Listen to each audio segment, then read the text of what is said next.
तो वालिद साहब की पूरी ज़िंदगी मेरे सामने है। जब बाहर से आते थे तो सबसे पहले खानका जाते थे। बीवी बच्चों की फिक्र नहीं थी उनको, पहले खानका जाते थे। 1 महीने से वापसी होती थी। खानका जाते थे, पहले खानका की तामीरात का काम देखते थे, मदरसे को देखते थे। जब उससे फारिग होते थे तो घर जाते थे। तो शेख आज़म की पूरी ज़िंदगी इसी जद्दोजहद में गुजरी है।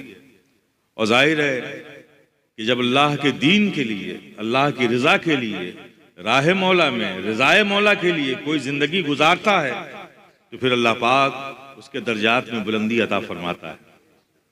मेरे वालिद थे, मैंने उनकी ज़िंदगी देखी है। बड़ी फ़कीराना ज़िंदगी थी।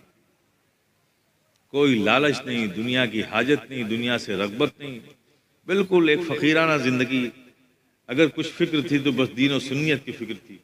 इदारे कायम करते रहे, बच्चों को नसीहतें करते रहे, तालीम ताल्लुम का बच्चों का इंतज़ाम करते रहे। इसी में पूरी ज़िंदगी आपने गुजार दी, इसी में पूरी ज़िंदगी गुजारी।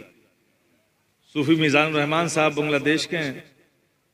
जिस वक्त आपने पर्दा फरमाया इस्माइलिया हॉस्पिटल बम्बई में, तो ऑपरेशन थिएटर में उनको ले जाया जा रहा था, तो उस वक्त मुझे बुलाया। और सूफ़ी मीज़ानुर रहमान साहब बांग्लादेश से देखने के लिए आए थे, उन्हें भी बुलाया।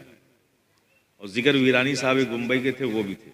अब आप सोचिए कितना वो वक्त होता है ऐसा, लोग अपनी औलादों के लिए, घर के लिए वसीयतें करते हैं ना।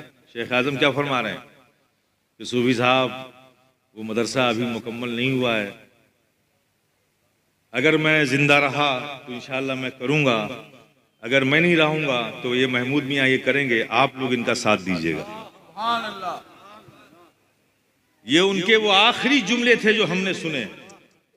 उसके बाद ऑपरेशन थिएटर में गए, ऑपरेशन हुआ, फिर अल्लाह ने उतनी ही जिंदगी रखी थी, वो पर्दा फरमा गए। हमने आखिरी वक्त में उनके सिर्फ ये 3 जुमले सुने, 3 जुमले सुने। जिक्र वीरानी से फरमाया कि जाम शब का ख्याल रखना और महमूद मियाँ का साथ देना, ये मिशन हमें बहुत आगे तक ले जाना है। मैं जिंदा रहा तो करता हूँ, करता रहूँगा, अगर नहीं रहूँगा तो तुम लोग साथ देना। और सूफी साहब से फरमाया बांग्लादेश में जो मदरसा कायम किया है उसके लिए आप साथ दीजिएगा ताकि वो सुन्नियत का एक मजबूत किला बने।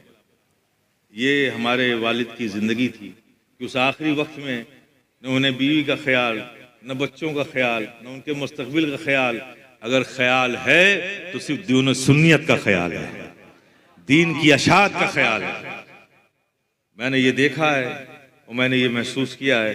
और बिहम्दी ताला ये फ़कीर शफ़ी गदाए जिलानी भी उसी राह पर चलने की कोशिश कर रहा है। आप सब दुआ कीजिए कि मौला करीम हमें साबित कदम रखे, हमें इस्तिक़ामत अता फरमाए। मैं भी अपने वालिद की ज़िंदगी को अपने सामने रखकर अपनी ज़िंदगी गुजार सकूँ। अल्लाह पाक हमें ऐसी तौफ़ीक़ अता फरमाए। व आखिर दावाना अल्हम्दुलिल्लाह।